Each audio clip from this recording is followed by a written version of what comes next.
Nako carré bola ba ni lo bola yin pito ayi ka do ko mi ko do ine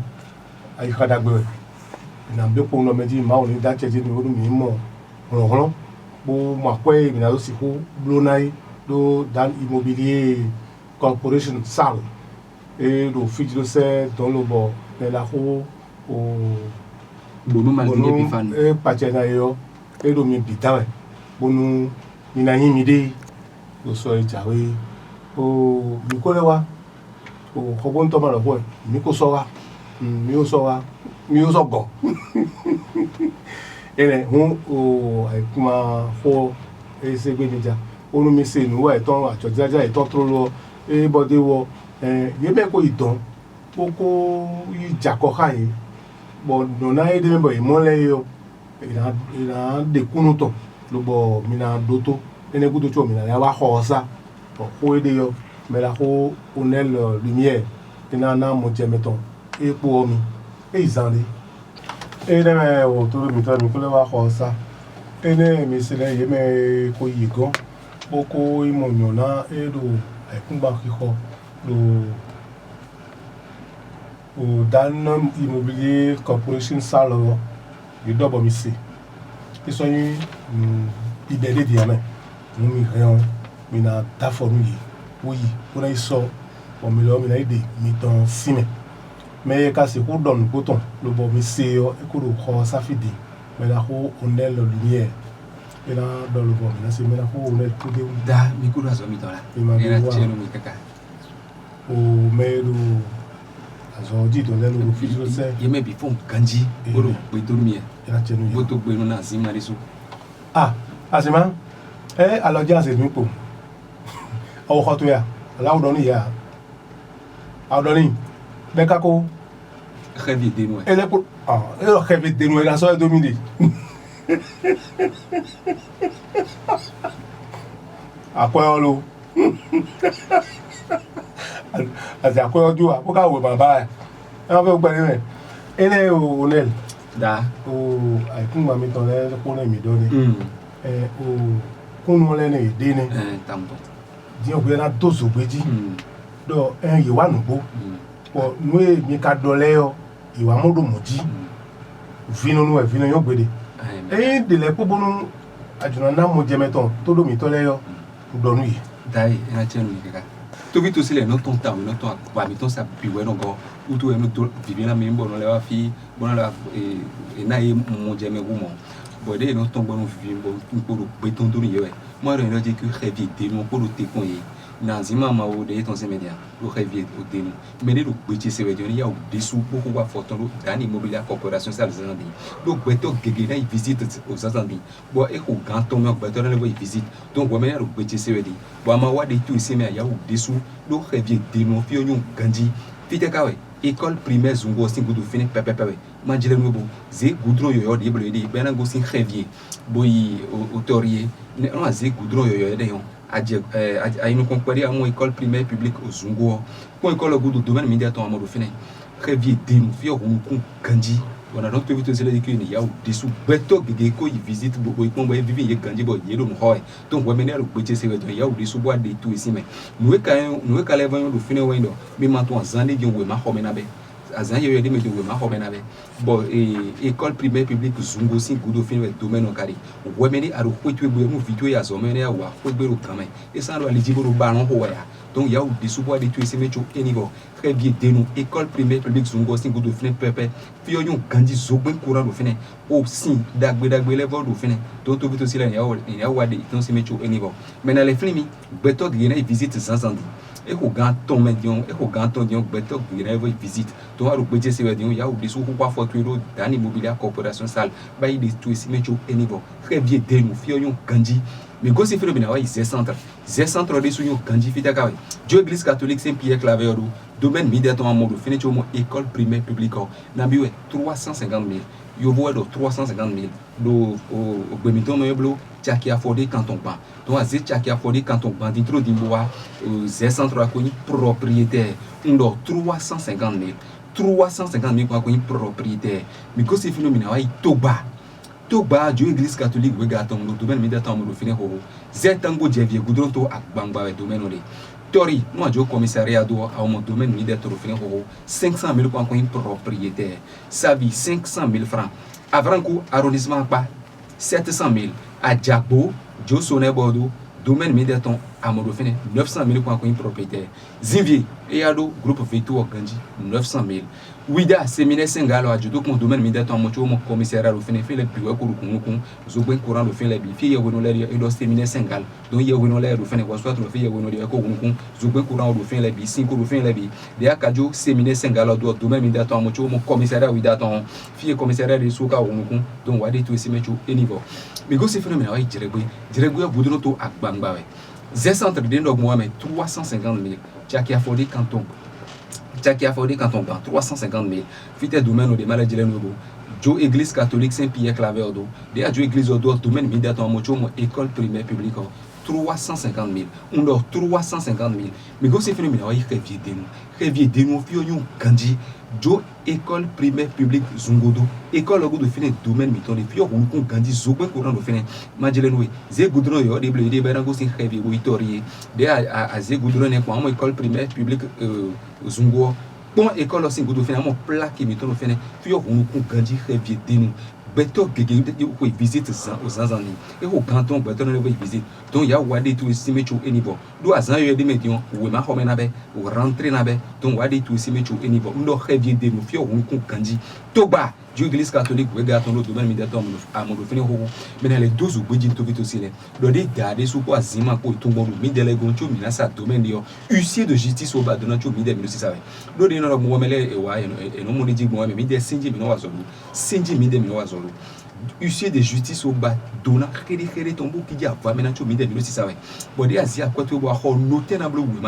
we mane mi yo acte notarié ganje wo bine bo cho noter kana bla notarié to no géomètre de levé topographique to don we mais do azo ko mele biwe katu adie pe avodio we et nous y a le bon mal dîner puis fan ingénieur génie civil mais ingénieur génie civil autorité sur les guéotons à Zoé de Imoé à local dit 62 12 04 12 62 12 04 12 66 67 71 49 66 67 71 49 mais le fils de ce carrefour à Tchaka il y a fils de ce carrefour à Tchaka c'est un tono carrefour de ma bien fond même le one gloire vers carrefour diffine comme zeta tu amo à kankano comme méthode étage diffine fait dans l'immobilier corporation ça il y a des carrefour dio amo quoi c'est quoi da hodé le carrefour dit vers quoi c'est quoi aussi nous comme bozi tatu amo plaque méthode étage diffine dans l'immobilier corporation ça on doit venir bien vont mais amino gloire mais de vont mais pavio to fina bangba mikari bodi akabio home amon dio vida dagbele boina kondo we mona yiwe nkiko awajije donc milo tekon do immobilier corporation sale aux anzandi azinka miton de do hobo no ba yaria i place au kachi zia quoi c'est quoi tende fini aussi pour mo milo pavio to go ndo 62 12 04 12 ndo 62 12 04 12 alors quand les biwel WhatsApp bo mi minablo audio bo minalaya ou nami mo diame rumo we godi 66 67 71 49 66 67 71 49 Kevie denu domaine do tekon mi wa de meton simecho niveau da lo zan de we ma ko me kanabe mpo me zan de we ma ko me na be o le ko le ka de gbon se mi ko de ni mi na tekun lo bo ayiji mi de o mi na tekun lo ka ikado mi de wo ni no meji mi do nde buwa kaka won mi no dupo mi do no dupo to wo le lo mi de dimbo fle na be we ma ko me ai kun gba ki ko ne ka jojo mi ni o fiole si we ma ko me podo o ai kun gba ki ko po de te ka yin e mi anu kun de me endo meji mi ka te gbon mo du mi du pe de opo aso de o asọdọ ilu ton pepo asọdọ ilo odo amo akuno peluto yewe na khanu mi biire akuno peluto ina blo lobo mi na mo to ho aikun gba na yi mi na mo lo to se file to we ma ho mo ina to yin de nu mi so yo mina mo tanata o mina ko o ne lu ni e do da me gege amo mi bodo krevi di no yo kanji do mi na ba de blu fe bo vile na ya ube o ma ho me do o me gbelu nu e jina kambia we fine yo eni do mejile ma se ho ndo tin to ha o pombo do ha me on e do mi gan e ka ro mi gan yo ne mi kono to ndo we do ho me mi ame do azokwe do propos do hoton bonodo e we do confident ouais c'est ça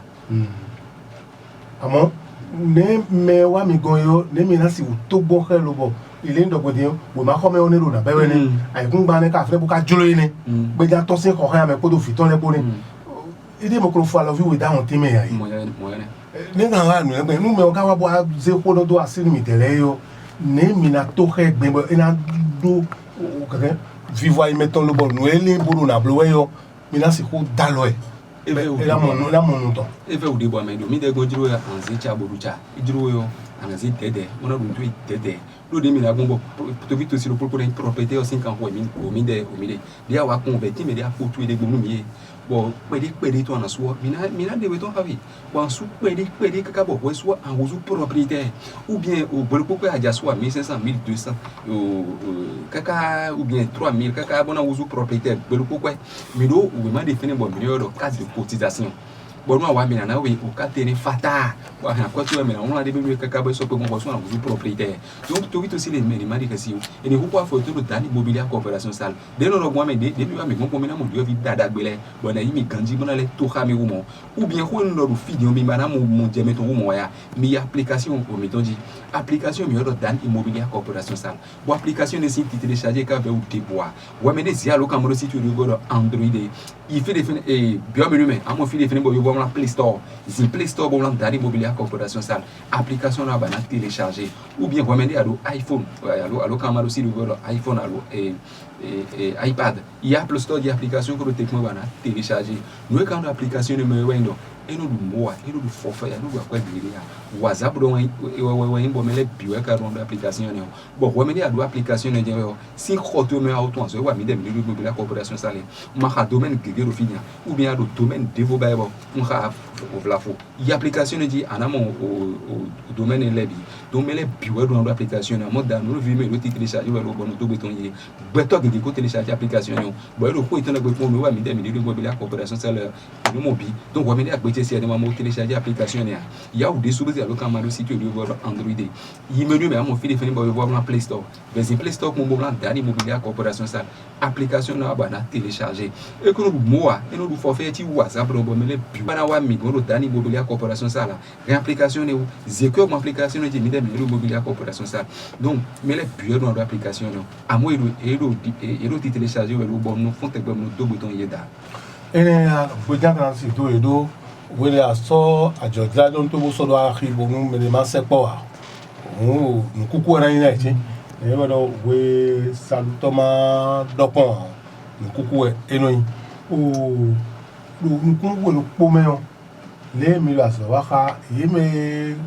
no po kan do ke to po te bo e ko ya o bo fon te bo gba o sin gbo gba ko da gbegbo na khaya bo imaka mo me la zeda sina lo me ne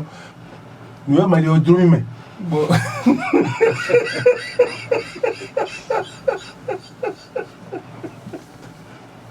bonu ni lo na yi we tojo